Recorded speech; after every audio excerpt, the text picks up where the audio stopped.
Hello everyone, my name is Kyle from Prideful Nerds, and today we are going to be talking about the lore behind The Witcher 3. Now, The Witcher 3 obviously is called The Wild Hunt. Now, many people don't know that The Wild Hunt is actually a real legend from Norse and Germanic mythology. So The Wild Hunt, as we know from The Witcher 3, for many of you who have played it, is a tale of these elven creatures that come from another world and wreak havoc for sport. Now, this is actually a true Norse and Germanic mythology. It started way back in the early BCs by the Norse, who claimed that this was called Odin's Hunt. Now, Odin's Hunt is where Odin and many of the minor gods would take up on horseback and ride through the skies and take out hardened warriors. Signs of the Wild Hunt are going to be wild storms and snowfall, just like in the game when Geralt is running around the villages and he finds the village that was frozen. And people said that the men of the Wild Hunt have come and taken people away. This actually is true to lore. Odin's men would ride to towns to take up rest, and for fun they would actually just take people away, and they would either take them miles away from their homes and just leave them out in the middle of nowhere, or worse, they would take and kill them. This has spread all the way into the medieval era, and in Germany, many people thought that it was the god of the dead who would take up ride around Germany and the Germanic lands and take people from their homes.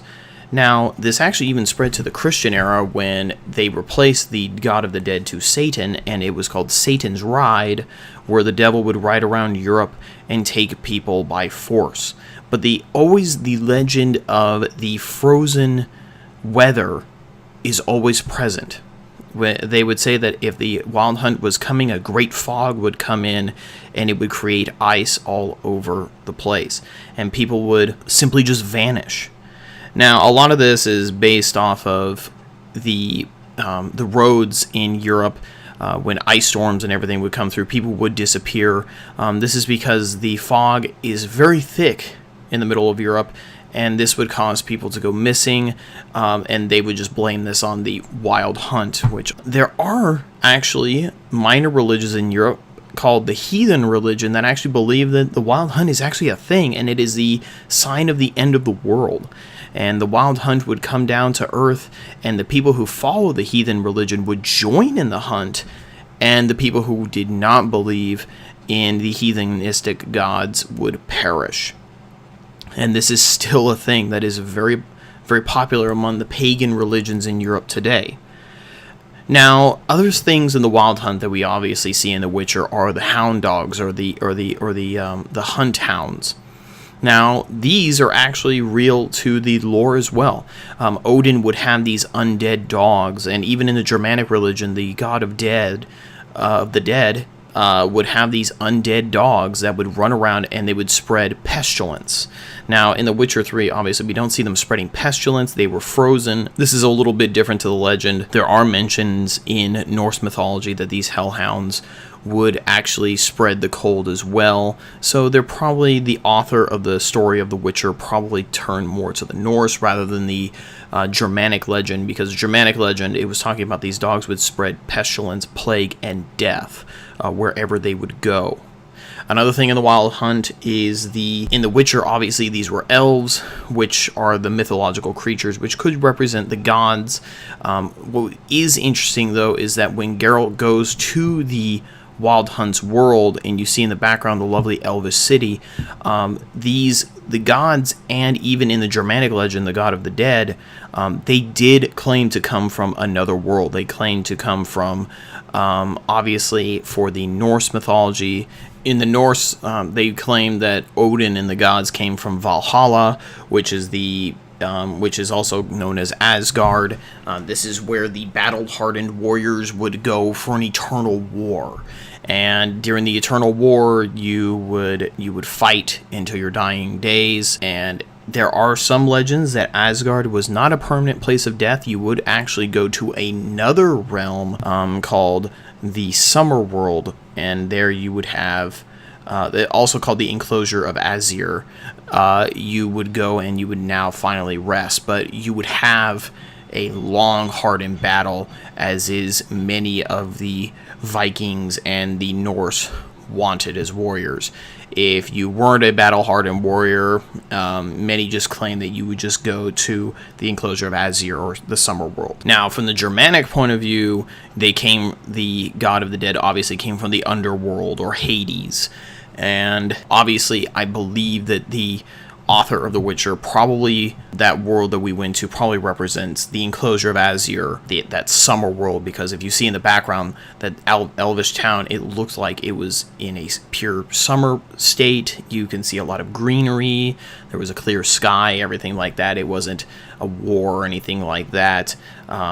So it probably represented the enclosure of Azir. Now, another thing that The Witcher has as far as folklore is pretty much everything. All the monsters that are in The Witcher, you have the hags, the drowners, all these other beasts that you see.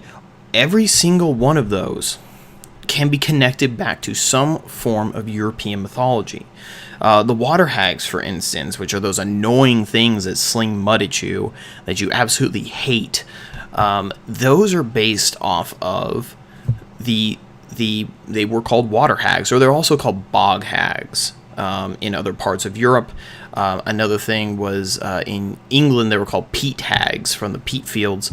So what these were is that women who would commit adultery or accused of committing adultery, most of the times they were thrown out from society. They were just completely abandoned. And a lot of these women committed suicide, mostly by drowning or hanging themselves. These women who died would eventually be claimed to become water hags or bog hags, or even wood hags. They would just become a hag. And a hag is an undead woman. Now, what would happen is that any male or female who would commit adultery, they would always say that the hags would come after them, and they would kill them in a way that would make it look like a suicide. So whenever a woman would commit adultery and they would find her drowned or hanging from a tree, they would accuse that the hag was to do this. And the hag also is known to eat children, misbehaving children. This was a sort of legend to get children to behave. Now, a drowner was a fisherman legend, that these drowners would come up from the deep and they would try to drag fishermen down to the bottom via the fishing pole. They would try to push and drag the fishing pole, and they would try to drag them into the water. Another thing as well is that this was also a sailor's tale, that when the men would crash on the rocks and they would drown in the sea, it was the drowners that did it. And the drowners are also rumored to be the dead bodies of these sailors. So there are many legends that can be tied back. Even witchers themselves could be considered. These were also called witch hunters, which are obviously in the game. Witch hunters was a legend, or well, it wasn't even a legend. These were real. They were people who worked for the kingdom to find and root out the last of paganism. During the 14 and 15 and even into the 1600s, when everybody converted to Catholicism and Christianity, the kings would hire these men, or quote-unquote experts, and these experts would run around the towns and they would accuse people of paganism and kill them. When we see in Redania, when they were in the town and you see the people burning books and everything like that, this was a real thing. During the Dark Ages, after the fall of the Roman Empire, a lot of literature that was written during this time was considered of pagan roots. And in order to get rid of these, they would run around town and they would grab any form of knowledge that didn't have any connections to Christianity. We're going to be talking about astronomy, science, anything like that, and they were thrown out and they were burned in huge burnings like that. These were all true. When we saw the witches being burned in the towns as well, this was a real thing. Witch hunters would go around and they would accuse women of witchcraft. Now, there were a few ways that you could test to see if a witch was actually a witch or not. I don't know if anybody has seen the movie Monty Python and the Quest for the Holy Grail. That scene where King Arthur rode to the village where they were accusing a woman of a witch and they were trying to throw her into the pond to see if she would float, just like a duck. Well, these were actually real tests. There were a few tests that you can do. If you threw a woman into a pond and she sunk, that meant she was actually just a woman, not a witch. If she floated, she was lighter than air, which meant that she was a witch. Another way that they could test this, if the witch or the person being accused of being a witch were to cry under torture in front of a judge, this would be a sign of being a witch. Another thing they would do is also shave the woman's head to see if there were any evil marks of witchcraft on their head, and many other things. Now, another thing they did is that they said that witches had weak intellect. And what they would do is they would give them a test by having them read, certain books or something like that. And if they weren't able to read, then they were officially a witch. Now, these tests obviously are unfair because a lot of women during this time did not read. Obviously, if you were thrown into a lake, you would float a little bit, at least for a while. Another thing as well is obviously if you were tortured, you would probably cry. So obviously these were unfair tests. It is estimated to about 100,000 to 1,000,000 people were killed as far as these witch trials go. So obviously the cruelty that we see in The Witcher of people going after and burning witches, these were all historical fact. Poland and Germany were huge areas for these witch raids or witch hunts. So everything that you can see in The Witcher, a lot of them is traced back. Now, the one thing that I saw in The Witcher that was probably not real was the idea of the three ladies that we saw in the beginning when Geralt was running through the woods. There was the three ladies. There were women of the woods. There was also women of the lakes as well that villages thought protected them, but there was never there was never three. There was always usually just one. But obviously it's a story, so you can have three. There may have been a situation where there was three, but it was never documented. Just having a woman of the woods this is turning back to the pagan belief of Gaia, which was the mother of the earth. These were just women of certain woods, and many of these villagers or pagan villagers would make sacrifices to them and things like that, and the women were supposedly able to care for them in the woods and bring them nourishment and have plants grow and bring them plenty of animals to hunt and things like that. That is what the woman of the woods would usually do. These were very popular in Eastern Europe. You don't see a lot of evidence of this in Western Europe, as like France, Germany, Britain. Most of these were in Poland and Czechoslovakia and things like that. There were women of the woods that would take care of people in certain woods and things like that. And a lot of these villages were sometimes named after them. They would have festivals and things like that. So a lot of these things in The Witcher, that's why a lot of people say that this is a fantasy RPG. No, it's not. I would consider this as a folklore RPG because many of these things that we see are 100% to the letter how these lores were. So if you guys want me to do a video going over all the different animals and different beasts from The Witcher, I'd be happy to do that because a lot of them are really interesting. And like I said, a lot of them can be turned back to a lot of folklore. Now, a lot of the myths and legends were not Polish. I know Witcher was a Polish game. The idea of the Wild Hunt and everything was more of a Norse Germanic thing.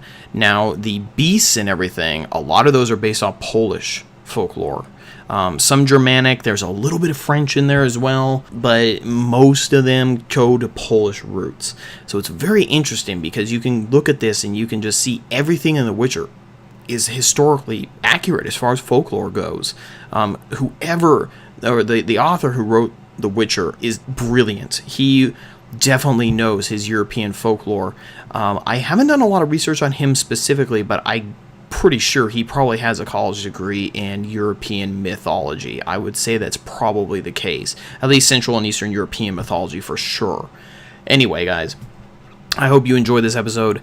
Let me know if you want me to do more stuff like this, going off of certain games' lore and seeing if they connect with anything. Like I said, if you want me to do another episode on The Witcher 3 and it's the creature and the beasts, let me know. So, if you guys have not played The Witcher 3, I highly recommend it. I highly recommend playing all 3 of them. They're brilliant. They're great games. You'll learn a lot, especially the book and diary entries that you can read. Like I said, a lot of that, if you read a lot of that, you will know so much about European folklore. It's amazing that what you can get out of it.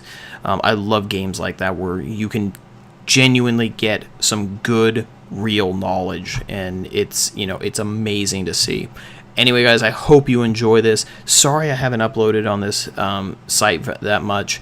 I've been so focused on Prideful Nerds because it's just growing ridiculously, so I'm focusing a lot on that, but I hope to do more of these in the future. My idea behind Nerd Talks is talking about things that are happening in the gaming world, in the YouTube community, so I'm going to be making the next video, which should hopefully be out in a few days, is going to be all my expectations for the 2017 gaming year. So expect that, look forward to that, and I will see you all in the next episode that I make either on here or on Prideful Nerds. See you.